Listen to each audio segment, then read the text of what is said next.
Ora viva, muito boa noite, caríssimo telespectador internauta. Este que está a começar o programa Linha da Frente nesta, que é a terça-feira, a única edição da semana deste programa em que não nós, mas sim o caro telespectador internauta que nos acompanha a partir da TMT, posição 17, como também plataformas digitais como é o caso do Facebook e YouTube na página FTV Live, está na linha da frente deste mesmo programa de debate e análise. Vamos então começar por saudar os nossos caríssimos panelistas que vão nos ajudar a analisar dois temas que estão então na linha da frente nesta mesma semana. Começamos então pelas damas. Doutora Telma, muito boa noite. Queira saudar os nossos telespectadores internautas para esta noite de terça-feira. Muito boa noite. Gostava de agradecer a Deus pelo dom da vida, agradecer a saudação da casa e saudar ao meu colega de painel, o Dr. Mulungu, extensivamente aos telespectadores que nos assistem, a todo o povo moçambicano que tem dedicado uma parte do seu tempo para acompanhar os nossos debates. É um privilégio para nós poder partilhar aquilo que nós temos, não porque nós sejamos os donos ou detentores do conhecimento, mas podemos partilhar do pouco que nós sabemos para juntos encontrarmos soluções para um belo Moçambique. Muito bem. Obrigada. Tem algum ponto prévio para esta noite, terça-feira? Sim, tenho algum ponto prévio e o meu ponto prévio é um grito de socorro porque a cada dia que passa temos notado que o índice de tráfico de órgãos humanos vai se elevando e consta-se que, pelos dados, o maior desaparecimento é de pessoas do gênero ou do sexo feminino. Tem desaparecido desde crianças, adolescentes, jovens, senhoras, e estamos a perceber que, diante desses desaparecimentos, não temos tido algum esclarecimento por parte das autoridades ou por parte de quem tem o dever de salvaguardar a proteção destas pessoas. E eu gostava de deixar um apelo ao governo, às entidades competentes responsáveis pela segurança pública, pela segurança das pessoas, que estamos já a sofrer e não estamos a sentir a mão do governo ou a mão das autoridades que têm esta responsabilidade de nos assegurar nesta onda de tráficos, nesta onda de assassinatos, de desaparecimento de homens e mulheres. Falo mais das mulheres porque tem-se notado que são mulheres. Já vivemos em tempos que mesmo para apanhar um táxi temos medo, porque tu já não sabes se realmente estás a beneficiar-se de um serviço ou será o teu último dia de vida. Então, gostávamos mesmo que as autoridades tomassem consideração destes casos, porque já estão a ser exagerados e não estamos já a sentir nenhuma ajuda da vossa parte. Muito obrigada. Muito bem. Apresentar aqui um grito de socorro diante dos casos de tráfico de órgãos, especialmente no caso das mulheres. Dr. Mulungu, muito boa noite também. Quero apresentar-se como também, aliás, já é conhecido cá como painelista da casa, e quero cumprimentar aos nossos caríssimos telespectadores internautas que nos acompanham neste momento. Boa noite a si, boa noite à doutora Telma. Eu podia me apresentar, de facto, nunca dispenso as apresentações, mas pronto, estamos cá para discutir em torno daquilo que são os fenómenos a nível nacional, mas também dizer que o que a doutora Telma esteve a levantar é algo muito crucial. Há que ter muita atenção, principalmente com a questão das boleias. Eu vejo muitas meninas que são vulneráveis a esse tipo de coisas. É preciso que haja muita atenção. Aceitar boleia de estranhos está muito perigoso. Aceitar bebida e carnes nas festas está muito perigoso, porque nestas bebidas, nestas carnes, pode-se colocar algo e que essa coisa pode, de facto, colocar a pessoa no estado de inconsciência e por aí acontecer vários tipos de coisas. Podemos não falar só da questão do tráfico de órgãos, mas também a questão de violação sexual. É muita coisa na qual a menina ou a mulher na nossa sociedade ela encontra-se exposta. Agora, infelizmente, nós estamos agora num estado com uma característica anárquica, ou seja, há uma ausência de uma entidade com capacidade de impor a ordem devido à ilegitimidade das instituições perante os olhos do povo moçambicano. Daí que há muita dificuldade para que os nossos dispositivos de segurança consigam de facto atuar numa medida em que dê respostas positivas a este problema que tanto assola as nossas famílias. Então temos que ser vigilantes, não só temos que orientar os nossos filhos, os nossos irmãos, para que tenham muita atenção com todo o ato de bondade que vai encontrando na rua. É preciso desconfiar. Muito bem. Algum ponto prévio para esta noite, terça-feira, linha da frente? Bem, o meu ponto prévio vai exatamente aquilo que foi o pronunciamento do Presidente da República. O Presidente da República falou muito bem da questão do combate ao terrorismo em Cabo Delgado, que havia uma necessidade de derramar sangue para combater isto. Isso é muito positivo. Mas eu acho que houve um pequeno exagero por parte do Presidente da República quando ele diz que tem que se derramar sangue para se combater as manifestações. Se calhar, se tivesse dito podia-se derramar sangue para combater manifestações violentas, por aí sim podíamos abrir um espaço para entender isso. Mas tem que recordar ao Presidente da República que a manifestação é um direito plasmado na Constituição da República. Sendo ele um direito plasmado na Constituição da República, não há nenhum espaço para que este fenômeno seja combatido. A única forma de combater uma manifestação, podemos buscar aqui o Ted Robert Koo, que fala da privação relativa, é criar meios para que a população não se sinta numa situação de privação relativa, onde faz uma determinada comparação entre um indivíduo que vive no campo ou que vive nas zonas suburbanas em relação ao indivíduo que vive na cidade e constata que aquele que vive na cidade ou no centro da cidade tem de facto oportunidades muito acrescidas em relação a ele. Daí que esta pessoa vai de facto entrando numa situação de frustração e agressão, segundo o John Dowlett também na sua teoria de frustração e agressão, vai entrando em frustração e agressão e vai partindo para a violência. Se calhar nesses meios, se tivesse essa compreensão, sim, o Presidente da República ia olhar para a questão das manifestações não sendo como uma ameaça ao governo, mas sim como sendo algo pontual que precisa de uma devida resposta por parte do governo, e uma das respostas é, de facto, a criação de oportunidades para todos e a redução ou de políticas que visam reduzir o custo de vida a nível do nosso país. É verdade que, em termos de causas, fala-se muito de que a questão das manifestações ela está atrelada ao custo de vida.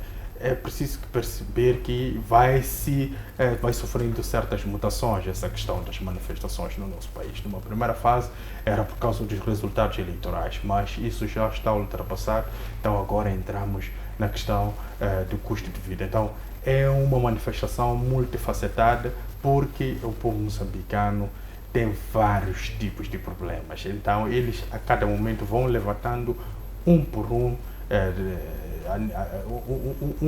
um de cada vez, assim é que é, desses problemas, mas eles são muitos e ainda vamos assistir o povo a levantar de facto esses vários tipos de problemas que a sociedade enfrenta. Então é preciso que o governo se posicione no sentido de responder a isso, não no sentido de ir contra essa questão hostil, ou seja, entrar em confronto direto com os manifestantes. Seria uma perda total daquilo que é a confiança ou a mínima confiança que ainda existe por parte da população para com o governo do dia.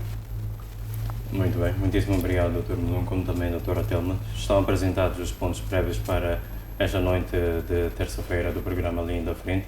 Vamos então debater sobre o primeiro tema que nós temos para esta edição de terça-feira do programa. Vou começar novamente pela Dra. Telma, em respeito ao fato de ser uma dama. Perdão, Dr. Melon. Mas eu quero introduzir o primeiro tema.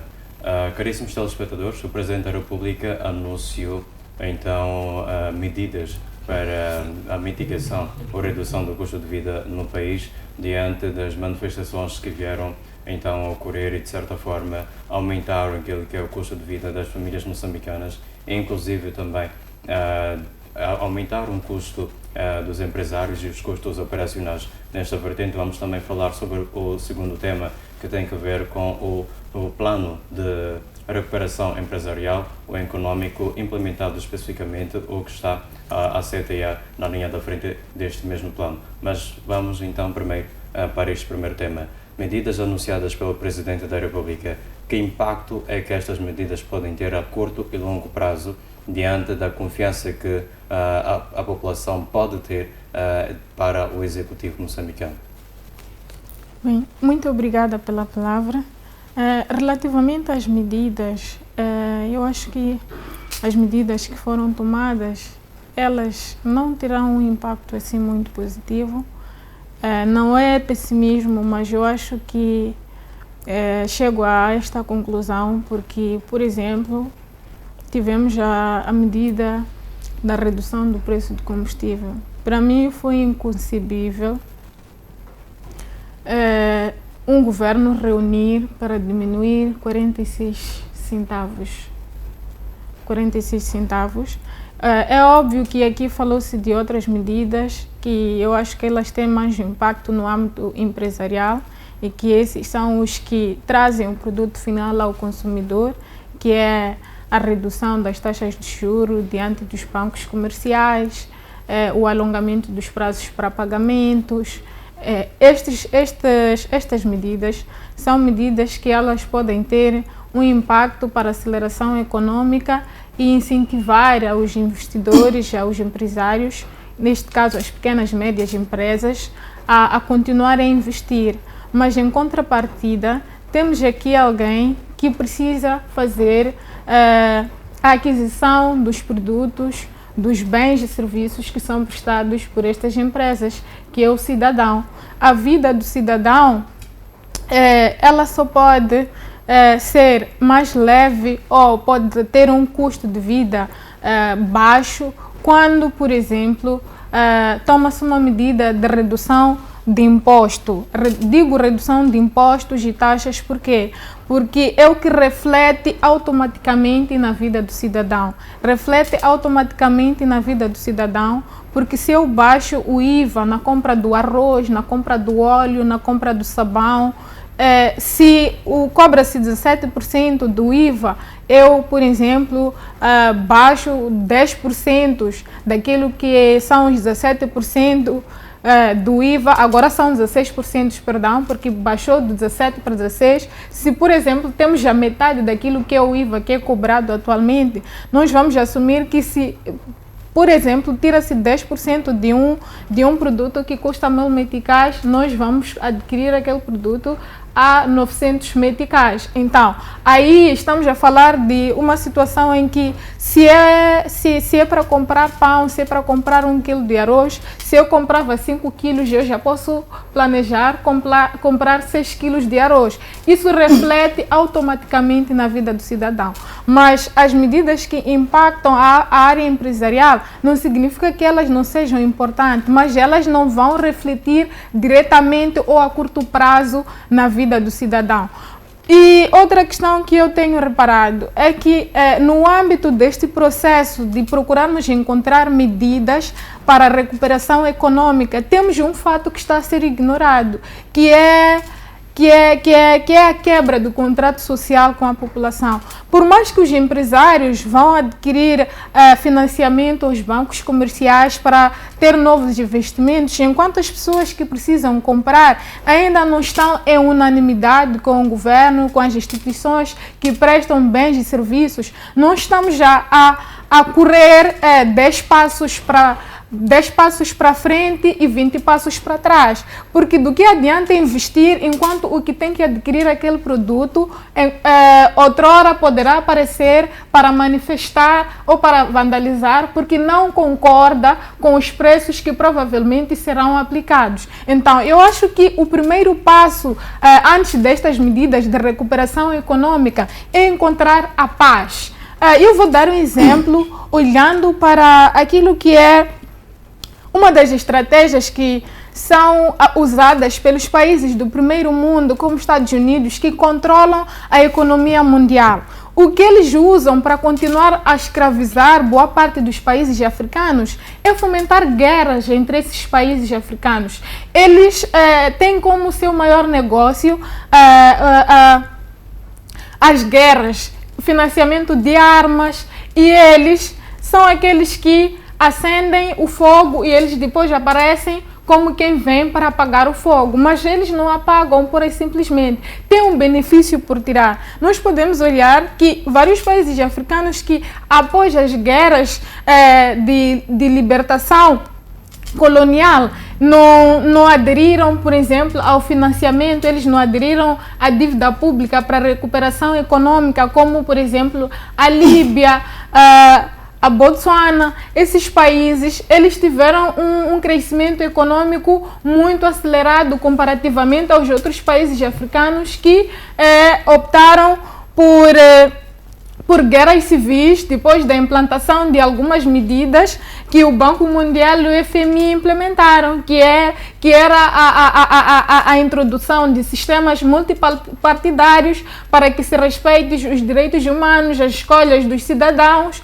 mas no âmbito deste multipartidarismo, em que as pessoas já podiam ter as suas próprias escolhas, surgiram outras lutas, que estas lutas, de alguma forma, beneficiavam a quem impôs estas medidas. Se formos a ver, Moçambique é um país que, após guerra civil, precisou de um apoio para a sua reconstrução. E os Estados Unidos, na altura, não aceitou dar um financiamento para Moçambique se reconstruir. Recorreu à China e à União Soviética. Mais tarde, recorreu aos Estados Unidos e aderiu ao Fundo Monetário Internacional e ao Banco Mundial, através das facilidades de acesso à dívida pública. Mas se fazemos uma análise desde o período em que Moçambique entrou nas instituições da Bretton Woods, que é o Banco Mundial e o FMI, de alguma forma nunca teve uma paz completa. Por quê? Porque a independência que Moçambique teve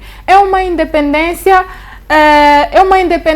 hipotética, porque politicamente, Moçambique continua uma colônia destas instituições. Nós estamos a viver uma situação em que toda a África virou um sistema neocolonial. Todas estas instituições impõem certas medidas em troca do crédito que é oferecido a esses países, e esses países vivem num ciclo vicioso de dívidas. Se formos a perceber, Moçambique contrai uma dívida e antes de terminar a outra dívida, volta e contrai uma outra dívida com a intenção de pagar a dívida anterior. E o ciclo vai continuando vicioso e vamos percebendo que estes países, mesmo com recursos, porque um ouro por baixo do solo não constrói escola, petróleo por baixo do solo não constrói escola, não porque não tem a possibilidade de produzir recursos financeiros para poder construir,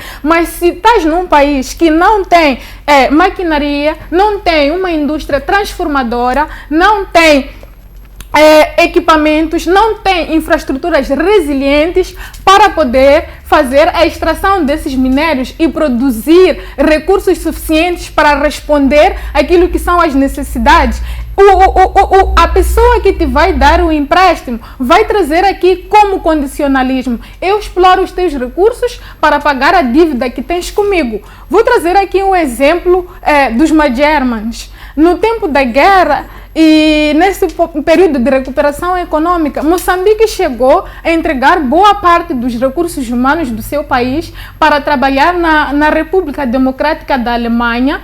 A intenção dos jovens que foram para a Alemanha era de que eles iam lá para ganhar uma formação para ajudar Moçambique a desenvolver, mas boa parte deles também foram usados para pagar uma dívida pública que Moçambique tinha com a Alemanha. Então, o que quer dizer que, para além da questão da pobreza, para além da questão da corrupção, Moçambique também falha na criação das políticas públicas, porque não basta apenas pensarmos em medidas de recuperação econômica de forma superficial, enquanto nós temos problemas de base, problemas mais a fundo, que estão a ser ignorados, porque isso não nos valerá em nada. Digo isso porque se, por exemplo, nós pensamos desta forma, medidas de recuperação econômica, e olhamos para uma certa elite, enquanto temos um povo que não tem esta condição que a elite privilegiada tem de poder criar as suas empresas, de poder produzir, de produzir bens e serviços para fornecer aos que não têm o poder de compra. Voltaremos em tempos de 87, 89, que havia muitos produtos a ser vendidos, mas não tinha ninguém para comprar. Então, isso não muda nada na vida do cidadão. Eu acho que o governo precisa repensar na formulação das políticas públicas que sejam eficientes e sejam inclusivas, porque também é um fato que ocorre no âmbito das políticas públicas moçambicanas. As políticas públicas trazidas aqui em Moçambique não são políticas públicas que nascem naquilo que é o ciclo normal de formulação de políticas públicas. O ciclo normal de formulação de políticas públicas é a identificação de um problema local, escolha de alternativas, tomada de decisão, implementação e acompanhamento de uma política pública. Mas não, Moçambique importa uma política pública. Eu vou dar exemplo do Sul. Moçambique importa uma política pública que não espelha a sua realidade. E quem impõe esta política pública já tem análise das consequências daquela política pública, que na verdade é te escravizar, é fazer com que você retorne a fazer uma dívida. Neste momento, quando nós olhamos uma situação em que o presidente sai e pronuncia-se dizendo que as manifestações devem parar ainda que haja derramamento de sangue, para mim, o presidente está a cair na ratoeira da guerra, que é o plano estratégico do Ocidente. Então, isso significa... Então, ele não pode buscar a estratégia de guerra ou de lutar contra o povo para poder encontrar uma solução. Não existe desenvolvimento sem paz. O primeiro passo que o presidente deve tomar para a reconstrução econômica é a busca da paz, é o contrato social com o povo. Depois vamos pensar em medidas de recuperação econômica, baixar o IVA, baixar as taxas, porque é inconcebível que num país um cidadão tenha a possibilidade de comprar uma viatura no Japão por 150, 130 mil e depois volta a pagar o mesmo valor para tirar do porto de Maputo para a sua posse. Isso é empobrecer o cidadão. Então, para mim, não há nenhuma medida de recuperação econômica que se possa falar antes de buscar a paz, antes de buscar o contrato social, antes de pensar na educação, porque o que acontece é que no âmbito destas medidas, que algumas são impostas pelos investidores, vais perceber que a uma dada altura, quando o país está sufocado, o FMI, o Banco Mundial, pressiona a reduzir salários. Reduz salários e aumenta os impostos. Diz que é para alargar a base tributária. E quem sai sufocado nisso é o povo. Tudo bem. De forma muito sintetizada, em talvez 30 segundos, acredita que estas medidas, se forem implementadas pelo Executivo, não podem recuperar aquela que é a confiança que o povo moçambicano tinha no governo?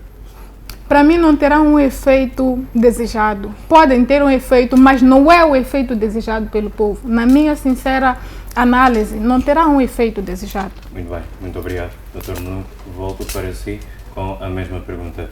O Presidente da República anunciou a implementação de medidas para a redução do custo de vida em Moçambique, logo após então ao cenário das manifestações que se assistiu.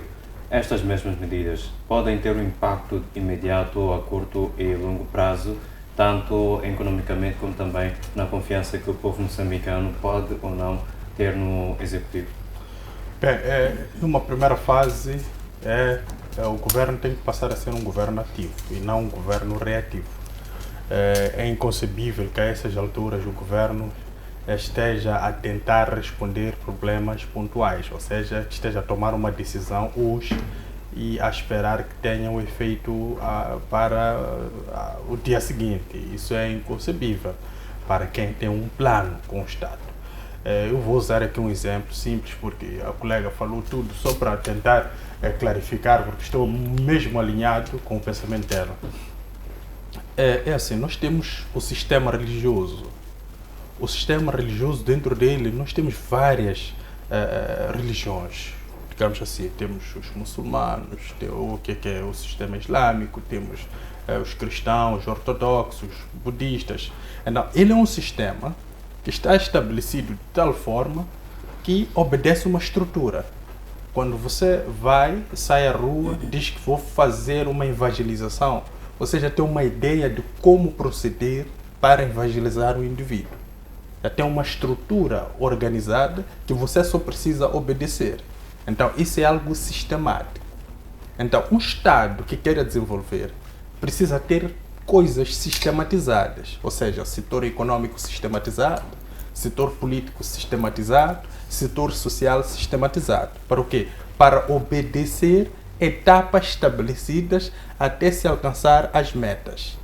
Quando digo etapas, é que a cada etapa as pessoas vão sentindo o impacto daquela etapa e vão percebendo que há de facto aqui vontade política em poder trabalhar com o povo. Há vários estados a nível internacional que não têm recursos que Moçambique tem, não tem sequer a metade dos recursos que Moçambique tem, mas estão a anos-luz em termos de desenvolvimento e em termos de organização social dentro dos seus próprios estados. A que se deve? Isso deve-se a uma organização sistêmica dentro dos próprios estados. Então é isso que nós não temos. Nós não temos um plano de desenvolvimento de 50 anos. Não temos um plano de desenvolvimento de 20 anos. Então, como é que você adota hoje reformas econômicas para responder um problema como manifestações? E se nós formos a pegar todos os teóricos que debruçam em torno daquilo que são as manifestações dentro do contexto da ciência política, vamos constatar que nenhum deles fala de manifestações pacíficas. Todos eles falam de manifestações violentas. Por quê? A fome, o estômago move o indivíduo a fazer com que tudo aquilo que esteja à sua frente seja destruído para que se responda àquela fome. E o indivíduo, por natureza, quando ele constata que aquela coisa ou aquele governo que está a dirigir os destinos do seu país, ele não é um governo legítimo ou que o representa, ele tem a tendência a se desfazer e não voltar a aceitar aquele governo. Então, isto abre-se um espaço para que haja uma evolução para um processo de guerra civil. Mas não é isso que nós pretendemos. Então, não pretendendo isso, é preciso que haja uma capacidade de compreensão de política a nível nacional. E esta compreensão de política a nível nacional vai fazer com que nós percebamos que a paz é um elemento imprescindível para qualquer país. A segurança é um elemento crucial. É por isso que nós construímos o edifício, mas aquele edifício tem uma base, ele no âmbito da sua construção. Então, as paredes são as linhas de orientação, até que ele ganhe uma estrutura. Então, aquela base nós não temos. Nós temos paredes que servem de orientação, mas essas paredes não andam ao mesmo nível. Então não há como colocar um teto para não molhar com a chuva, porque as paredes não estão niveladas, porque nós temos falta de uma base. Então é isto que falta dentro do nosso governo. Então, não compreendendo isto e a questão da segurança que nos foge, estamos a fugir. Não vi nenhum ponto na questão de resolução dos problemas pontuais por parte do governo a debruçar em torno da segurança. Não vi algo em torno da paz. E a paz é possível não discutindo assuntos de pacote eleitoral, mas discutindo assuntos pontuais do país com as pessoas indicadas. a divergência de opinião não pode constituir um elemento ou um empecilho para que duas pessoas possam sentar na mesa e conversar. Ela deve constituir um elemento de grande valoração para que duas pessoas com ideias divergentes possam encontrar um ponto de convergência e daí começarem a perceber que há de facto divergências, mas este ponto que os liga é o ponto que todos eles necessitam para de facto fazer face aos problemas pontuais de um país. Então, é por aí que eu acho que há um espaço para o Presidente da República, junto do seu governo, convidarem o Venâncio Mondlane para uma mesa de diálogo, quiçá, de negociação. Nós vimos, hoje temos um exemplo típico, o Venâncio Mondlane está em Inhambane. O aparato pelo qual ele foi recebido é de um Presidente da República. Então, esse indivíduo que consegue criar estes cenários todos, não há espaço para que ele seja ignorado. Queiramos nós ou não, gostemos ou não, ele é uma figura crucial. É a chave. Nós ainda temos a chave para o problema deste país. Imaginemos hipoteticamente numa situação em que Venâncio Mondlane perde a vida. Nós já não temos alguém que é a chave, ou seja, é o elemento controlador de todo o cenário político nacional.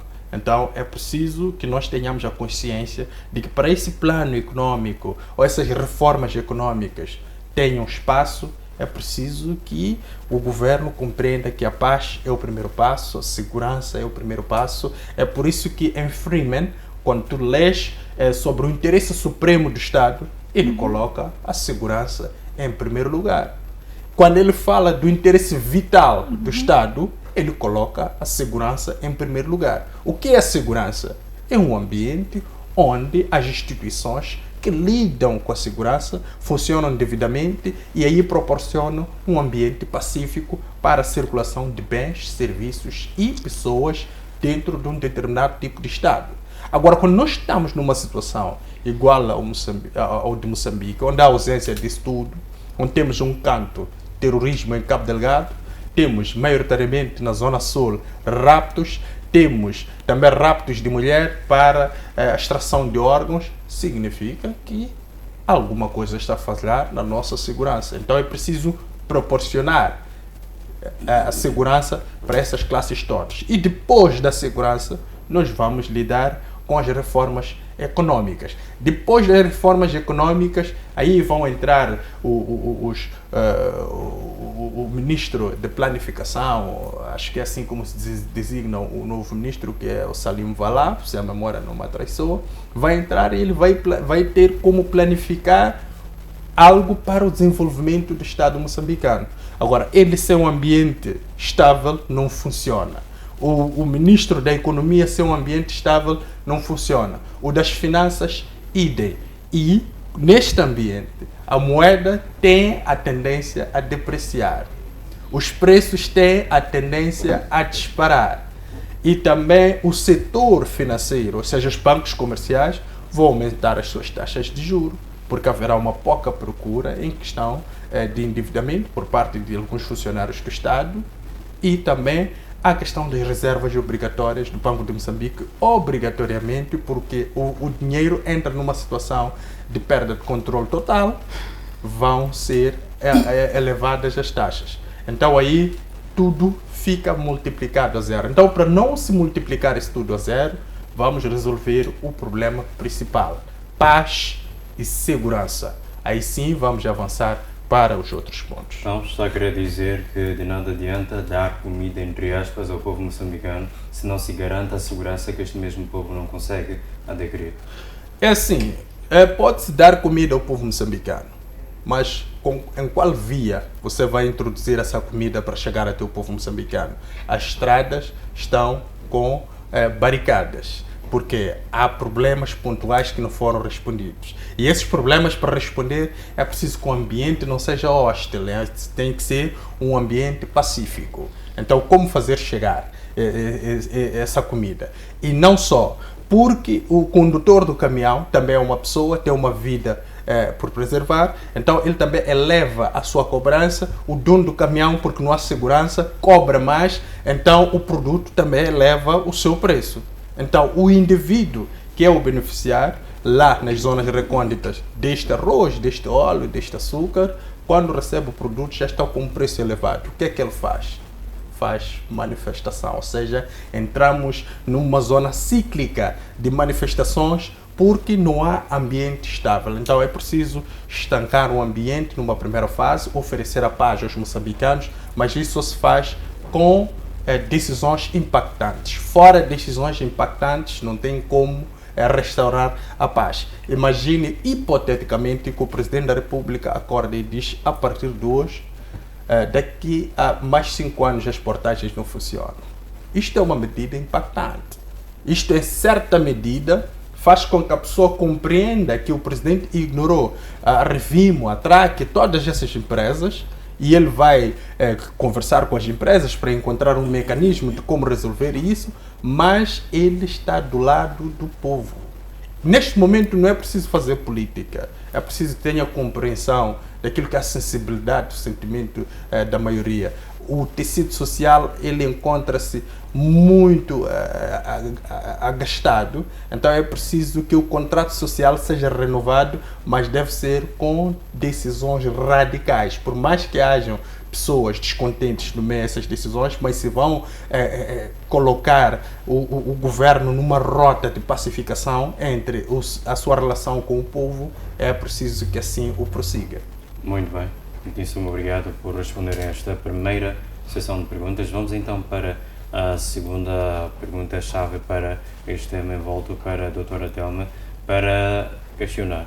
Muitos moçambicanos acreditam que as medidas que o Presidente anuncia são apenas uma espécie de remédio para a crise que se está a viver.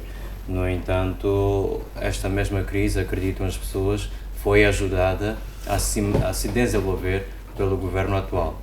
A doutora Telma acredita que essas ações são realmente um esforço para reduzir o custo de vida e o impacto que as manifestações, o impacto negativo que as manifestações trouxeram para o país, ou estão então voltadas a salvar aquela que é a imagem que o governo ainda tinha do povo moçambicano? Bem, me parece que a questão é repetida, só dita de uma outra maneira. Exato. Mas eu serei muito breve e consistente nas minhas respostas. Como bem dizia o meu colega do painel, concordo plenamente com ele, não é possível pensarmos nestas medidas todas sem encontrar a paz. Até podemos voltar à guerra dos 16 anos. Para Moçambique se reconstruir, primeiro tivemos que assinar os acordos de paz em 92. Passado 92, Moçambique tentou se reconstruir e foi um caso de sucesso a nível de vários países que enfrentaram guerra civil após a sua independência. Por volta de 2013 a 2014, tivemos aqui um conflito armado entre a Renamo e a Frelimo. E tivemos que, de novo, assinar um acordo de cessação das hostilidades em 2014. E neste acordo de cessação das hostilidades é porque buscava-se a paz, porque a paz é a base, a segurança é a base. Enquanto não houver paz, primeiro a nível nacional, que é um interesse vital de uma nação, como dizia muito bem o meu colega, não temos como tomar ações para interesses estratégicos ou que nós possamos nos posicionar como um país no sistema internacional, que possamos nos afirmar. Se formos a perceber, nós vamos pensar em medidas de recuperação econômica, mas eu me pergunto o que é que pode ser produzido em Moçambique num ambiente de conflito? Nada se pode produzir, muito pelo contrário, nós iremos viver de importações. E como bem dizia o meu colega Mulungu, quanto mais importações nós fizermos, nós estamos a desvalorizar a moeda nacional, estamos a correr a um grande risco de inflação e ao mesmo tempo nós estamos a elevar o custo do dólar, que é a moeda que está a dominar o mundo. Quanto mais o dólar sobe, nós desvalorizamos a nossa moeda. E neste momento eu acho que a primeira ação do governo é encontrar um meio termo com o candidato presidencial Venâncio Mondlane, porque aqui temos que perceber uma coisa. Temos aqui duas figuras.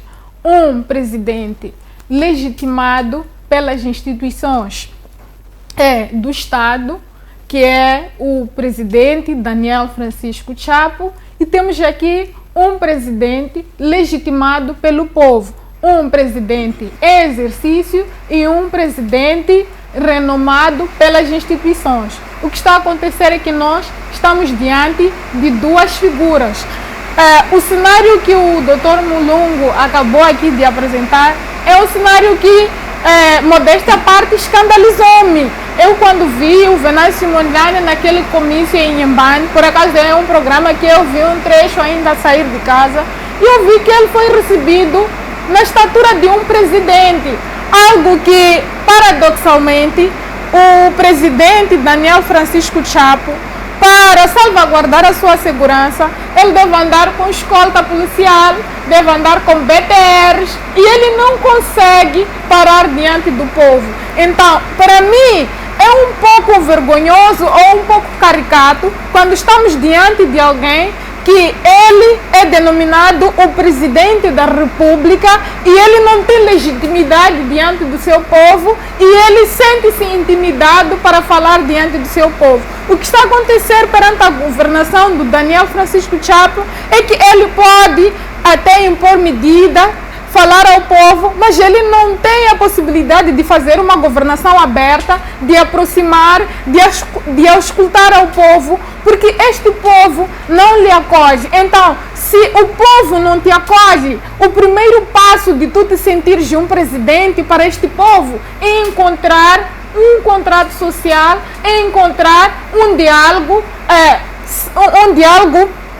real, um diálogo muito, como é que eu poderia dizer, um diálogo muito sensato, acho que esta é a palavra correta, sensato, ter a capacidade de ouvir, de auscultar o problema daquela população e sentir aquele problema como se fosse teu e procurar encontrar soluções juntamente com estas pessoas. Ignorar esta peça-chave do xadrez político moçambicano, que é o Venâncio Mondlane, é retardar a solução do problema.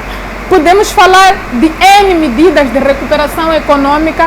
Digo seriamente, se Moçambique ainda estiver numa situação em que a sua segurança está terciarizada, prefiro usar este termo, quando nós aqui em Moçambique ainda temos o terrorismo, que o combate a este terrorismo foi terciarizado a Ruanda, e que está a ter um controle sobre a nossa segurança nacional, e ao mesmo tempo estamos a enfrentar uma guerra civil, ainda que nós não assumimos esta guerra como uma guerra civil. Esta é uma guerra sim, porque entre moçambicanos não existe união, não existe entendimento. O primeiro passo para pensarmos no desenvolvimento, na recuperação econômica, é a paz.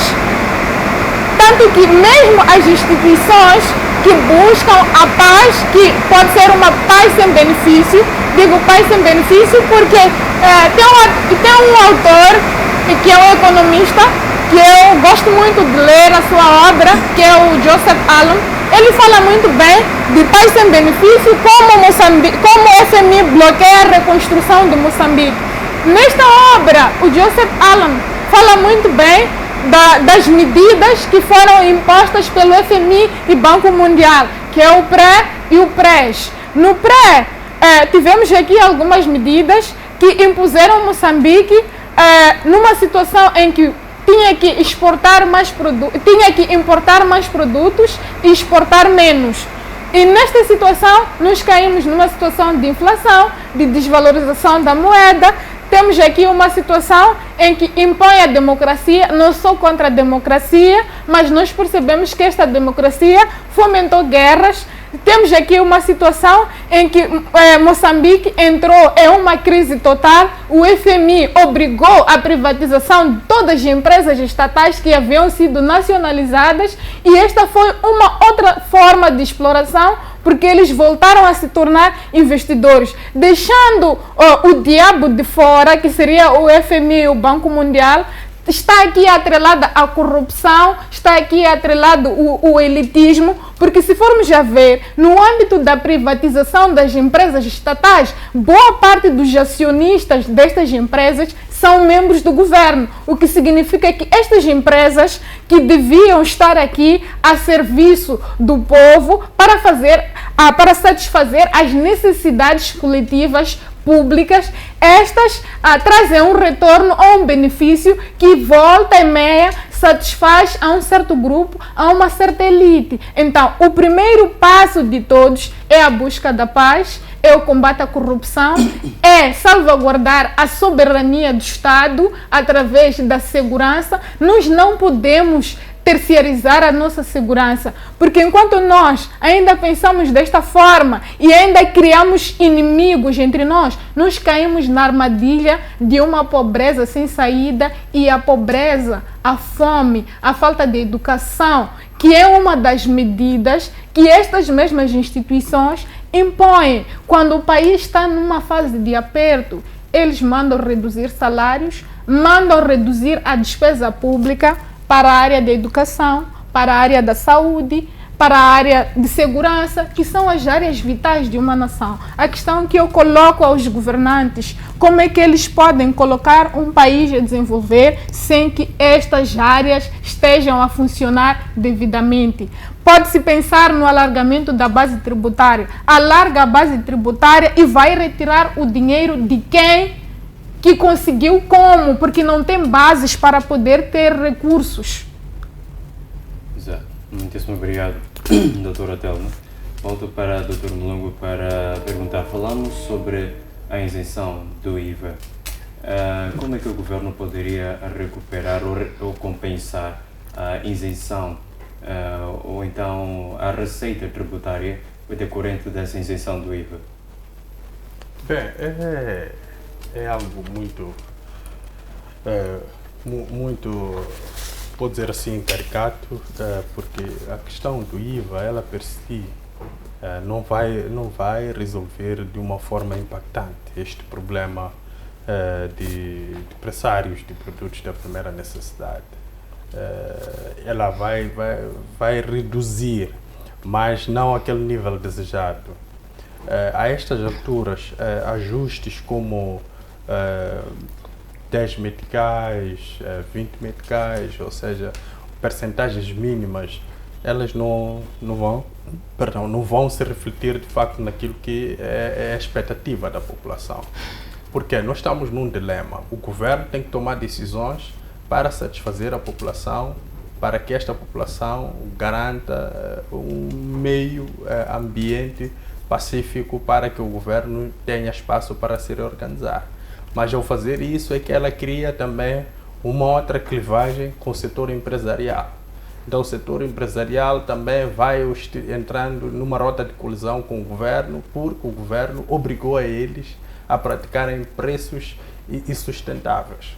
Então é muito difícil essa questão. Eu não vejo que por aí nós tenhamos uma solução como tal. Mas se o governo repensar no Moçambique, de fato, desde a sua base, olhar para Moçambique agora, dizer, olha, todos aqueles planos que foram definidos anteriormente podem descansar, vai-se criar novos planos, e desses planos vai-se definir metas. E essas metas podem se refletir daqui a mais... Tem metas para 5 anos, para 10 anos, para 15, 20 e por aí em diante. Aí sim vamos começar a ver que, olha, ok, vamos pegar o setor da educação. Na educação, nós vamos transformar a educação em uma base de capitalização do povo moçambicano para que este tenha capacidade de responder às necessidades atuais. Você pode reformar uma economia, mas se o capital humano na qual este programa de reforma está sendo submetido, o capital humano não tem qualificação nenhuma, a equação ela arredonda-se a zero.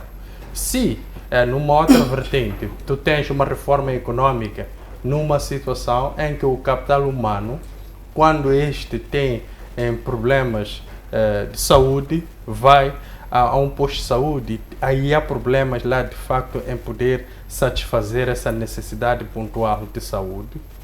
Então aí também vamos arredondar isto a zero. Ou seja, nós temos problemas de toda a natureza no nosso Estado. O nosso Estado precisa de uma restauração, precisa de um reset como Estado, para se começar de uma base. Isto que estamos a fazer é pegar da ponta que não conseguimos ver, só pegamos, estamos a palpar, é aqui eu vou fazer. E eu pergunto uma coisa, como é que nós vamos trazer aqui reformas para o setor empresarial, principalmente para pequenas e médias empresas, se nós não temos um ambiente para estas atuarem? Porque vamos lá supor que uma média empresa, por causa da questão da convulsão social, ou das manifestações e desastres naturais, ela perdeu boa parte daquilo que é a sua capacidade operativa. Então, o governo cria um mecanismo de voltar a alavancar a atuação desta empresa. E 3 dias depois, esta empresa não pode atuar porque temos manifestações de novo. Então, significa que estes planos, elas são bem pensadas, sim, podem ajudar, sim, mas vão a um ambiente onde não há estabilidade. Se o ambiente não é estável, não é possível com que nós desenhamos e consigamos introduzir uma política que ela tenha uma eficácia. Muito bem. Porque o ambiente não está estável. Muito bem. E no contexto do IVA, já para passarmos para o tema seguinte, muito brevemente mesmo, para que possamos passar no contexto do IVA. Sabemos que o IVA é uma receita que o Estado vai acumulando mensalmente, poderíamos assim dizer. Esta isenção pode ter algum impacto negativo sobre as receitas do Estado? E como é que poderia, caso de fato tenha algum impacto negativo, o Estado compensar esta mesma perda de receita tributária? Bem, basicamente o que estava a tentar aqui explicar. Olha, você tem um IVA. Vamos lá supor a um indivíduo que ganha acima de 25 mil meticais. Ele tem o IVA, tem o RPS, tem muita coisa para pagar. Agora, o salário desse 20 tal é reduzido para por aí 22 mil, é o que chega na sua conta. Agora, explica-me lá, durante esse tempo todo que nós tivemos a fazer estes cortes, estes valores eram canalizados para onde? Se para fazer estrada temos que fazer um empréstimo. Se para construir uma escola tem que ser o Banco Mundial. Se para construir um simples posto de abastecimento de água tem que ser via Banco Mundial, ou um programa do FMI ou uma doação. Então é preciso refletir a partir daí. Todos esses impostos que são aplicados com vista a garantir uma funcionalidade plena do Estado, elas não conheceram o seu devido destino. Então, não conhecendo o seu devido destino, é preciso que agora elas sejam repensadas. A colega Telma deu um exemplo simples. É um exemplo mais prático que todos nós conhecemos. Você gasta $2.000 para a aquisição de uma viatura no Japão. São aí em torno de 130 mil meticais a 140. E depois tem que pagar 160 mil para desalfandegar e pagar todas as taxas para poder ter a viatura circular na cidade de Maputo. Esse tipo de política é para estados que produzem viaturas. Ou seja, elas colocam taxas como sendo elementos de barreira fiscal para o indivíduo sentir a necessidade de comprar a viatura a nível interno, ou seja, gastar o dinheiro a nível local. Essas políticas servem para isso. Mas Moçambique o que é que fez? Não tem indústria de montagem de automóvel, mas copiou o que viu no estrangeiro e colocou, de facto, a funcionar aqui. Não é problema do governo, é problema do oportunismo de pessoas que estão ligadas ao poder, os empresários. E nem são empresários porque não desenvolvem nada, são endinheirados porque estão lá para sugar o Estado, são parasitas. Então são estes parasitas que fazem com que estas taxas todas não tenham a devida alocação. Então podemos reduzir o IVA, podemos reduzir de 16, se calhar para 12, não vamos ter os resultados desejados. Por quê? Não há um sistema montado que obedeça àquilo que é um plano do governo. Há uma dispersão de ideias que cada presidente trouxe. É só recordar, quando veio o presidente Guebuza, eliminou alguns ministérios, reestruturou, criou os novos ministérios, juntou o Ministério das Finanças e da Economia. Depois veio o presidente Nunes, criou novos ministérios, extinguiu alguns, criou secretarias de Estado. Agora temos o presidente Chapo. Estes são sinais de que não há um plano de governação. Então, quando um presidente entra num local onde não há plano de governação, ele tenta improvisar. Por quê? A equipe tem que funcionar dentro de 5 anos. Esses 5 anos é muito pouco tempo para desenhar um plano de governação de curto, médio e longo prazo. Então é preciso satisfazer problemas pontuais. E satisfazendo os problemas pontuais, também tem que satisfazer o problema da equipe que ele trouxe consigo, porque eles também querem comer. Então aí temos a satisfação do povo versus satisfação da equipe. Quem tem mais prioridade? É a equipe, porque está ali a fazer pressão. O povo está lá, noutra margem, a fazer uma pressão mínima. Mas hoje em dia, nós já não temos essa pressão mínima. Temos uma pressão existencial. Fecha-se barricadas. É normal hoje eu voltar a pé a casa, porque não consegui transporte, porque a estrada está fechada. Isso é algo existencial, é uma pressão existencial. Então é preciso equilibrar essa questão de taxas, programas de governação, políticas implementadas e a fiscalização. Enquanto nós não tivermos um ambiente criado onde essas todas as coisas cantam a mesma música, nós não vamos avançar. A paz é a chave para tudo. E eu aqui, quando falo isso, me recordo muito bem de Dom Dinis Singulano. Dizia, olá paz. É isso que nós precisamos. E é dessa maneira como nós fazemos a transição então para o segundo tema, que fala sobre o plano de recuperação empresarial ou então econômico. Nós vamos então passar a primeira pergunta para a doutora Telma, que tem que ver mesmo com este plano de recuperação, fundo de recuperação empresarial ou então econômico. Considerando a complexidade econômica ou a crise tão complexa em que Moçambique se encontra, quais são os riscos de burocratização excessiva ou então exclusão que então este fundo pode então oferecer e a possibilidade de comprometer a eficácia deste mesmo fundo? Riscos burocráticos. Ter burocracias como também a exclusão. Bem, talvez tenha percebido, vai depender da minha percepção, mas eu talvez percebi que a questão que me coloca, eu acho que gosto muito de objetividade nas questões. Tudo bem, posso refazer a pergunta? Agradecia. Tudo bem. Considerando a complexidade da crise econômica na qual Moçambique se encontra, quais são os riscos da burocratização existentes na implementação deste mesmo fundo de recuperação empresarial ou econômica para os empresários? Muito obrigada, agora fiquei muito clara. Bem, relativamente à burocracia, eu acho que não será somente por este fundo. Moçambique já vem com uma série de burocracia, de oportunismo, de lobismo, de nepotismo, que muitas das vezes tem sido um calcanhar de Aquiles para muitos jovens, para muitos empreendedores, para muitos que pensam em criar as suas próprias empresas.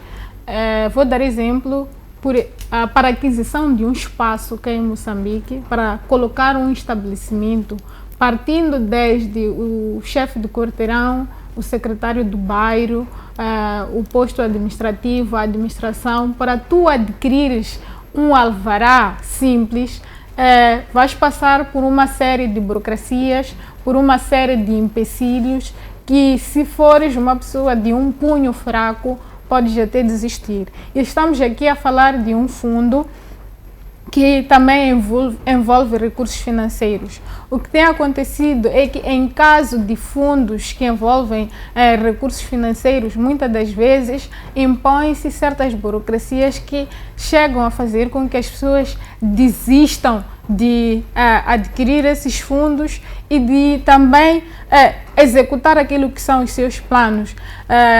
Tanto que boa parte das pessoas que atuam na área empresarial, na área econômica, que têm empreendido, boa parte deles não olham muito para aquilo que o governo pode oferecer como incentivos. Por isso que hoje em dia temos a palavra que domina a sociedade na parte dos empreendedores, chamam-se de nhonguistas. Por quê? Porque eles já vivem de boladas, muito mal se preocupam com as burocracias, com as formalidades que devem ser feitas para poder chegar àquilo que é uma empresa formal, que é uma empresa reconhecida pelo Estado. Nós vamos perceber que diante do mercado formal e mercado informal aqui em Moçambique, o mercado informal acaba tendo mais aceitação e acaba tendo mais domínio. Hoje em dia já existem pessoas que saem engravatadas e descem para o mercado estrela para adquirir um telefone, porque sabem que talvez podem lá encontrar um telefone,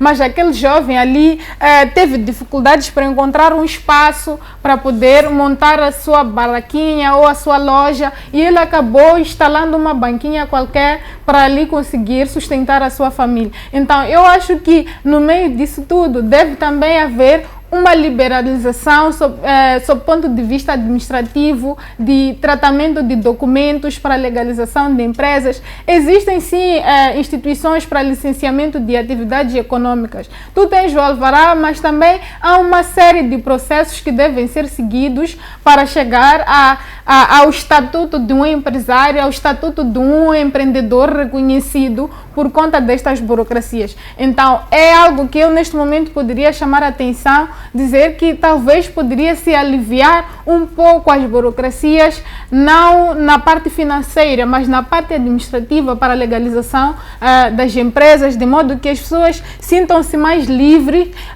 na sua atuação econômica, porque a ideia também de dizermos que tem um fundo, temos medidas, mas em contrapartida temos ali a polícia camaral a pressionar, a tentar subornar aquele jovem que talvez por dia só consegue render 200, 300 meticais, mas tem que dividir com aquele agente da polícia que está ali a tentar extorquir. Isso não ajuda. Então, significa que no meio destas medidas que são tomadas, também há um vício que deve ser combatido, que é a corrupção, que é também o excesso de processos e procedimentos na legalização daquilo que são as formalidades para a criação das pequenas e médias empresas. Muito obrigada. Muito bem, passo então a palavra para responder a mesma pergunta ao Dr. Nuno. Muitos empresários reclamam sobre a burocratização para muitos procedimentos. Inclusive, se fala de burocratização para ter acesso ao plano de recuperação empresarial. Quais são os riscos que esta burocratização ou até mesmo a exclusão podem ter para este setor empresarial? Bem, primeiro temos que compreender que a questão dos requisitos, o governo ainda não falou dos requisitos que esse plano de recuperação empresarial ou este fundo de recuperação empresarial vai obedecer. Então, não tendo falado desses requisitos, significa que ainda estamos numa zona de sombra. Então, só estranho eles reclamarem numa primeira fase da burocracia. É verdade que ela existirá, essa burocracia, porque há várias coisas que precisam ser obedecidas. A título de hipóteses, nós podemos levantar a ideia de que, se calhar, tem que ver aqui a questão própria das manifestações para a sua própria empresa. A que nível ela conseguiu impactar a manifestação, a sua empresa, principalmente no setor operacional, não no setor administrativo. Depois disso, temos que ver também a questão do tipo de envergadura, ou seja, a magnitude da empresa, porque as grandes empresas, elas não podem esperar muito por parte do governo, porque o governo também não tem grandes capacidades para satisfazer estas grandes empresas. Então, ela está a lidar diretamente com as vulneráveis, ou seja, as expostas, e não só as expostas a manifestações, mas também a questões de mudanças climáticas, quando olhamos para os desastres naturais. Então, por aí, o governo vai impor certas medidas. E essas medidas obedecidas, elas vão proporcionar a esta classe empresarial este fundo. Mas é preciso perceber uma coisa, porque nós somos moçambicanos. De uma parte, nós temos o governo que vai proporcionar este fundo. Sim, é verdade. Mas haverá aqui um espaço seletivo. Haverá aqui uma escolha de indivíduos por afinidade, para que possam se beneficiar deste fundo. Mas também porque somos também todos nós pacotes do mesmo, elementos do mesmo pacote. Há moçambicanos que vão maquiar as suas empresas para que elas tenham características ou tenham especificidades para poder se beneficiar deste fundo, porque ninguém é honesto no mercado. Então é preciso que haja muita atenção nessa questão de fundo de recuperação empresarial. Agora, a burocracia ela é algo que existe, então é preciso saber lidar com ela. Não vamos contornar os procedimentos legais porque alguém está a reclamar. É verdade que há uma pressa em voltar a atuar, mas nós vamos perguntar a este empresário qual é a pressa que o empresário tem neste momento de receber este fundo de recuperação para atuar no ambiente onde ainda temos manifestações a decorrer. Que governo é esse que vai proporcionar ao empresário um fundo num ambiente estável? Então é preciso colocar essas questões. Enquanto não se definir, ou enquanto não tivermos um ambiente, de facto, ele pacífico, ainda não há, de facto, possibilidade do empresário receber este fundo. É preciso que haja uma estabilização e depois o empresário vai sofrer uma avaliação, uma espécie de visita por parte das entidades que o governo vai estabelecer para que elas possam constatar se este sim tem esta possibilidade ou pode de facto ser beneficiado por este pacote, porque nem todos vão reunir requisitos para se beneficiar com este pacote, porque outros nem pagam imposto. Tem que perceber isso. Várias empresas que nós temos aqui são empresas de viatura, andam com carimbo, ou são empresas de indivíduos que só abriram para, como dizia o colega, para fechar uma determinada bolada e depois ficar com o título de que teve uma empresa aberta. Então é preciso compreender, só aquela empresa que tem a situação legal bem organizada, ou seja, uma contabilidade organizada, paga imposto, ou seja, o pagamento de imposto está em dia, sim, esta empresa terá esta possibilidade. Outras empresas nem o INSS não pagam para os seus trabalhadores. O trabalhador tem que pagar o INSS por si. Então, não verificar, não tendo esses requisitos todos, eu acho que essas empresas terão essas dificuldades e vão reclamar, de facto, do processo burocrático, porque também numa primeira fase visa criar empecilhos para essas empresas não conseguirem, de facto, aderir a este fundo porque não tem uma situação legal, ela bem verificada. E considerando que ainda estamos numa espécie de sombra, como é que os critérios, os possíveis critérios podem impactar na competitividade destas mesmas empresas, percebendo que a sua maneira de trabalhar anteriormente era uma, mas depois de receber o possível plano de recuperação empresarial poderá ser outra, dependendo então desses mesmos critérios de valor que poderão receber. Bem, a competitividade que nós temos a nível do mercado moçambicano, ela não é uma competitividade leal, é uma competitividade desleal. Por que eu digo isso? Se eu e a doutora Telma tivermos empresas do ramo, por exemplo, de procurement, se ela tem mais influência, ela vai ter mais clientes. E o único cliente é o Estado, ou seja, ela vai ter várias instituições do Estado a fornecer vários tipos de materiais. E eu, porque ainda tenho que construir uma base para que eu tenha esses lobbies como padrinhos conhecidos dentro do sistema, ainda vou levar o tempo que for necessário. Então, não há uma competitividade como tal, não existe essa questão. Então, mas em termos de funcionalidade das próprias empresas, eu acho que sim, este fundo pode vir a alavancar algumas empresas e trazer uma outra dinâmica na sua funcionalidade. Mas eu queria chamar a atenção ao governo. Todas as empresas que vão se beneficiar deste fundo devem ser inspecionadas e assistidas, porque há empresas que vão levar este fundo e não vão alocar devidamente para alavancar a sua empresa. Vão meter nos seus bolsos, vão construir algumas casitas, vão comprar viaturas, típico de moçambicano, não? Então é preciso que o governo abra olho neste processo todo, porque alguns vão agir de má fé. É verdade que estes que vão agir de má fé vão prejudicar aqueles que estão a serviço mesmo do povo. Estes que estão a serviço do povo têm lá funcionários, têm tudo em dia, uma funcionalidade plena dentro das instituições, mas a questão das manifestações prejudicou muito. E muitos desses grupos são setores como restauração, setores como hotelaria, setores como supermercados de pequeno porte, mas também de médio porte. Esses sim foram setores que sofreram muito isto, e alguns até já desistiram dos seus negócios porque não têm uma base para poder voltar a se reerguer. Então precisa de facto deste fundo para voltar a ter uma base, que só entrar nesta ideia que estava a levantar de competitividade. Muito bem. Volto então para a doutora Telma para fazer uma outra pergunta. No contexto, falamos aqui, o Dr. Mulungo falou aqui sobre funcionários. A CTA estima que cerca de 16 mil trabalhadores tenham perdido os seus empregos.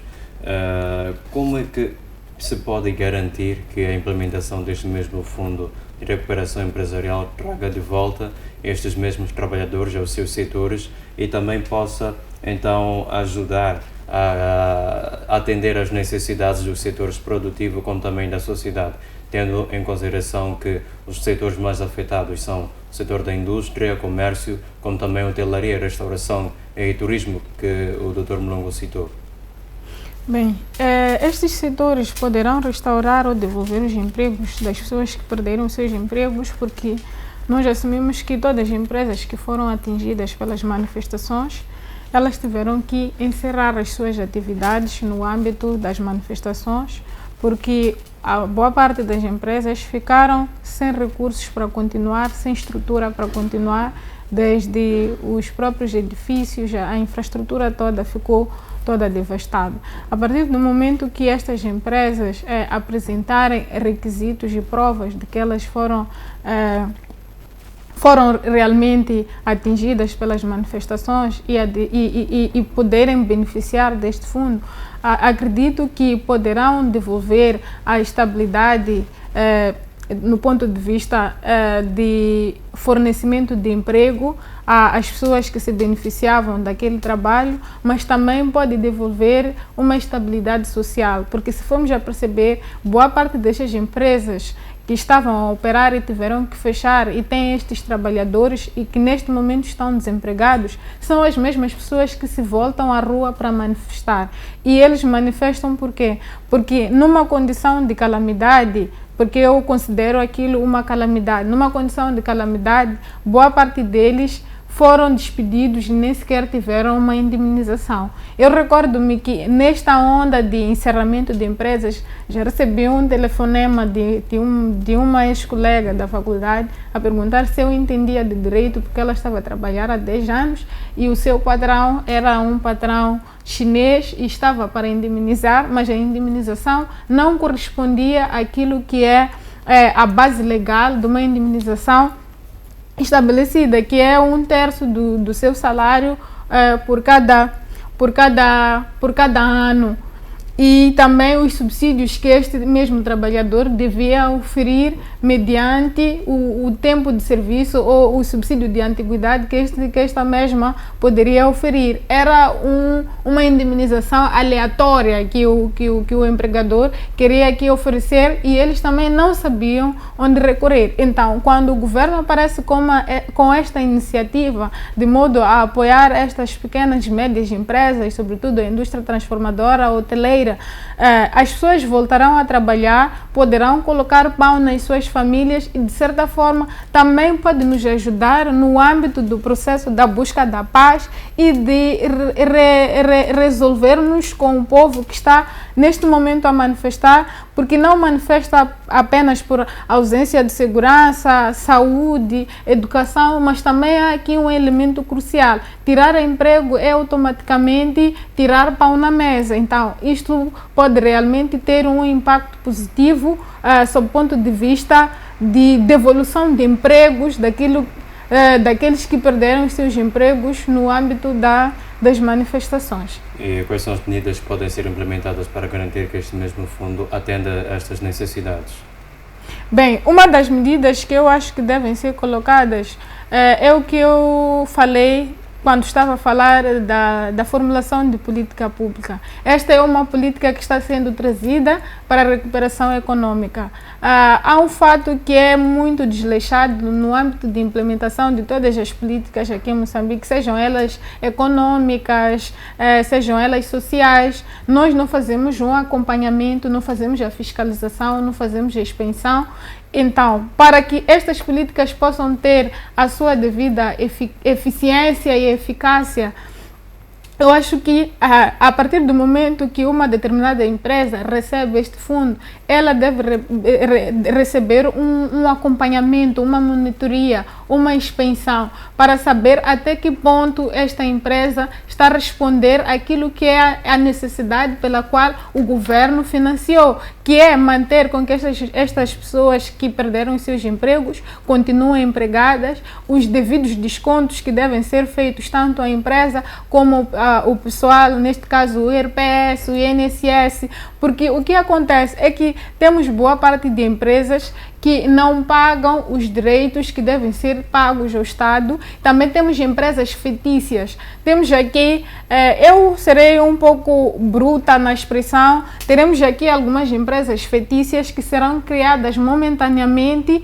para poder receber este fundo. Eu posso sair daqui, eu e o Dr. Mulungu, inventarmos uma empresa que funcionou por 2 meses e que nós tínhamos um capital social e um capital financeiro de tantos milhões de meticais e que nós estávamos aqui a fornecer material de construção, ferro, cimento. No entanto, barrotes, no âmbito das manifestações, aquela empresa em muito pouco tempo parou de operar e nós precisamos de um fundo. Mas porque o Estado não é cauteloso nestes processos, não vai querer verificar quando é que eu e o Mulungu fomos registrar a nossa empresa e esta empresa tinha quantos trabalhadores, quem são esses trabalhadores, porque toda empresa que vai lá se apresentar deve apresentar uma base de dados de recursos humanos, o seu capital financeiro, o seu capital social, a responsabilidade social que tinha para com a comunidade, se pagava impostos, se pagava as taxas, os direitos aduaneiros dos produtos que importava. Deve ter esta leque de recibos, de documentos logísticos que comprovam a existência legal daquela empresa. Mas não, eu e o Mulungu, por sermos camaradas, por sermos amigos, por termos lobbies no sistema, podemos lá aproximar, dizer: se esta bolada sai, eu pago-te por este documento que você vai me fazer para provar que porque isso de datas não é nada. Eu posso chegar a dizer: estou a pedir datar a existência de uma empresa X, eu sair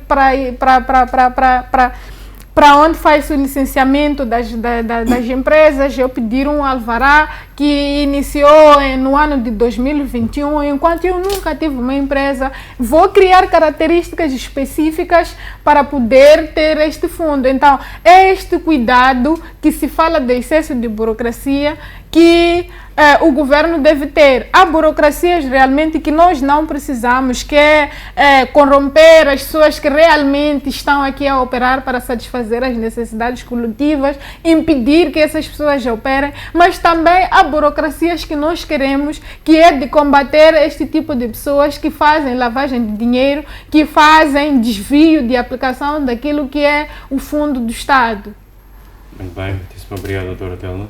Doutor Mulungu, a mesma pergunta para si. Bem, eu aqui queria chamar a atenção, se calhar o governo devia focar-se em setores que lidam assuntos essenciais. Ou seja, eu acho que quem devia, de facto, numa primeira fase, beneficiar deste fundo é o setor agrícola. Este sim deve se beneficiar, porque é uma observação daquilo que preconiza a nossa Constituição da República. A agricultura é a base do desenvolvimento do nosso Estado. Então, sendo ela a base, devemos, de facto, olhar muito para este setor com uma atenção acrescida, no sentido de este fundo beneficiar em boa parte este ramo.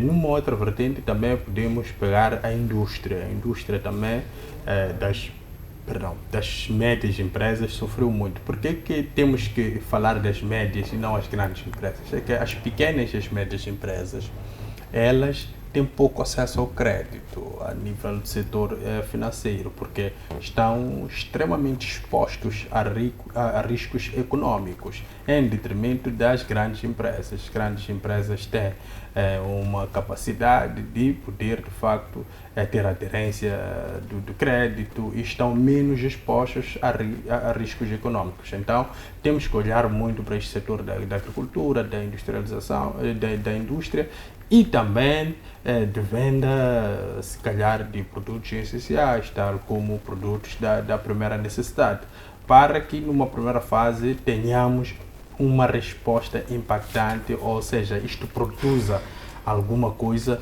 a nível daquilo que é o desejado. É verdade que terá muitas dificuldades pelos elementos todos que a doutora Thelma aqui mencionou, mas para aquilo que é o objetivo primário, se calhar, do governo, pode surtir algum efeito. É verdade que, quando falamos de desastres naturais, recordar que há várias machambas na zona de Gaza, principalmente em Choque, que encontram-se numa situação de inundações, ou seja, perderam as suas culturas por causa das inundações e principalmente porque o rio Limpopo aumentou o seu caudal, o seu nível, então acabou aquilo engolindo todas as culturas por lá. Daí que temos escassez de produtos como repolho, como tomate, porque isto vem de facto da província de Gaza e da zona de Choque maioritariamente. Então é preciso que haja uma atenção para este grupo todo, para que eles voltem a fornecer o nosso mercado grossista, o tomate, o repolho, e nós voltaremos a ter, se calhar, a possibilidade de comprar o tomate a um preço acessível. Uma pergunta final, Dr. Mlungu, já para encerrar o programa. Qual é o perigo que existe em se criarem critérios que vão favorecer o corpo político em detrimento de outros setores que são geridos por pessoas comuns? É assim, todas as decisões que os políticos criam é para favorecer o setor político, numa primeira fase, porque as decisões que eles criam, estabelecem, é para alavancar a sua própria imagem. É verdade que nós vamos sempre ficar com a ideia de que aquilo foi criado para beneficiar o fulano, o cicrano, a classe X. Não. Numa primeira fase é para os próprios políticos, é a imagem deles. Depois é que eles pensam na classe, se calhar, classe empresarial ou classe de quem tem uma sua lojinha ou tem a sua banquinha. Mas aqui, em termos de ganhos, vai ser difícil. O ambiente a nível nacional ele não está muito estável para que pensemos em ganhos ou para que pensemos em classes que vão se beneficiar de uma determinada decisão política. Temos que ver a questão da paz, temos que ver a restauração da ordem, tranquilidade pública. Isso sim é muito crucial. Os polícias têm que voltar a trabalhar, não podemos hostilizar os polícias. Hoje mesmo vi informação de que há supostamente dois agentes do Cernic que foram enterrados vivos. Eu acho que nós estamos a nos transformar em pessoas muito frias.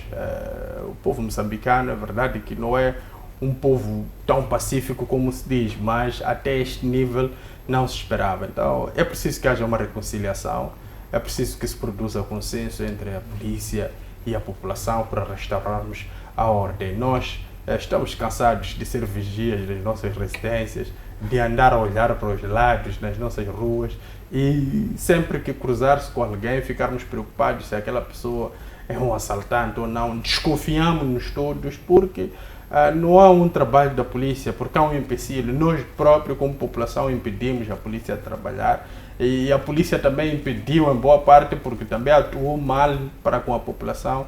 Mas eu acho que nunca é tarde, podemos produzir aqui consenso com a polícia, podemos sentar e voltar a estabelecer uma boa convivência de polícia, comunidade com polícia. Há esse espaço, é possível explorar desde que haja vontade por parte da polícia. Sou ministro Xaxine, sou comandante civil, vamos observar muito essa questão da ordem, ela é muito crucial, nós estamos a precisar.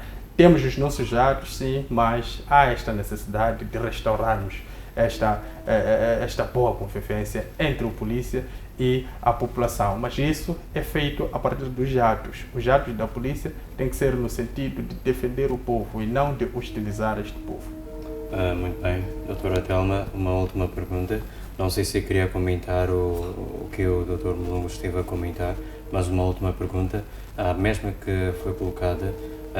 Que perigo acredita que a implementação de critérios ou políticas que beneficiam o corpo político ou por parte do governo pode ter na relação governo e os empresários diante da confiança que na verdade devia existir nesses dois corpos, sendo que há outros empresários que só sentem a dor do cidadão dia a dia? Bem, eu sempre tive uma visão um pouco radical relativamente à política, que sempre primeiro deve favorecer o político. Minha visão sobre o político é que o político deve ser um servo. Ele não deve se servir antes de servir ao outro. Então, a partir do momento que este político desenha uma política que beneficia a si primeiro, depois o outro, este político perdeu o seu foco, perdeu o foco de servir. O político está para servir. Eu voltarei à ideia do poder que nós sempre damos ao governo. O poder que o governo tem ou exerce é dado pelo povo, ou melhor, o povo empresta, porque o povo por si só não tem a capacidade de se liderar. Se institui um governo, porque no estado de natureza, quando não tem a figura de um líder que possa nortear as atividades, cada um poderá agir por si só ao seu belo prazer e não vai saber respeitar o limite de outrem. Então, a ideia de existir um líder ou um político ou um grupo de governantes para nortear as atividades, a ideia é de trazer a ordem, não é para se servir. Por isso que uma vez aqui eu trouxe um exemplo da Suécia, de Singapura, como é que os políticos são. Então, a ideia de que pode existir sim um conflito, pode sim existir um conflito, e se o conflito for porque as políticas estão viradas mais para os políticos do que os empresários, será um conflito justo. Então, há que ter uma cautela quando nós desenhamos as políticas. As políticas não devem ser elitistas, devem ser elas inclusivas, sobretudo pensando nas necessidades coletivas. E se nós pensamos nas necessidades coletivas, devemos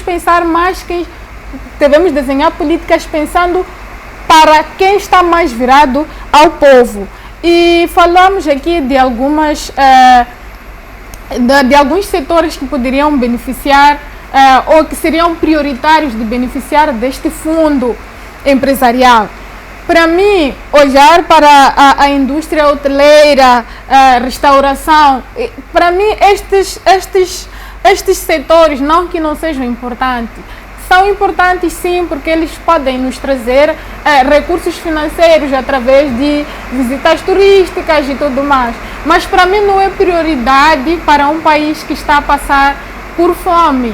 Eu irei concordar com o Dr. Mulungu quando diz que nós podemos pensar neste fundo investindo naquilo que Moçambique tem de melhor, que são as nossas terras aráveis, na agricultura, na pesca, na indústria transformadora. Porque uma das coisas que gera a maior dependência econômica e a desvalorização da nossa moeda é a importação de produtos.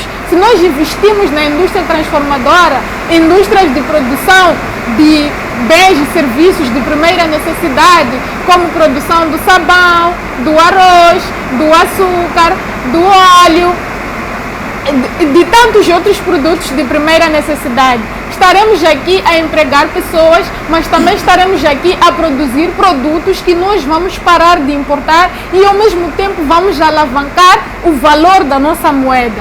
Então é este tipo de política que o governo deve pensar. Nós não podemos trazer esta política como uma política importada. Esta política deve ser trazida, mas ela deve ser focada naquilo que são os problemas locais e desenhar e tomar decisões consoante os problemas locais, porque as políticas, quando elas são importadas e não espelham a nossa realidade, a política, em vez de resolver um problema, ela cria outro problema. Mas a forma como eu aprendi sobre aquilo que é a formulação de uma política pública, a política pública, ela não vem, ela surge para resolver um problema identificado. Contrariamente aqui em Moçambique, a política pública gera novos problemas. Muito bem, muitíssimo obrigado, caríssimos painelistas, por estas análises que foram trazidas a este programa, a linha da frente, que na verdade não são apenas os painelistas nesta mesma linha, mas sim um caro telespectador e internauta, porque é justamente o cidadão que vive na pele todas as situações em que ocorrem no nosso país e é o principal interveniente, ou melhor, é o tema principal nestas mesmas conversas, pois as análises que são cá realizadas têm impacto direto na sua vida. Afinal de contas, estão os painelistas cá não apenas para debater, mas também para trazer soluções que os políticos ou até mesmo o governo podem então implementar para aquilo que é o melhoramento da vida em Moçambique. E nós ficamos por aqui nesta edição do Linha da Frente, com a promessa de voltar então na próxima terça-feira, à mesma hora. Fique bem.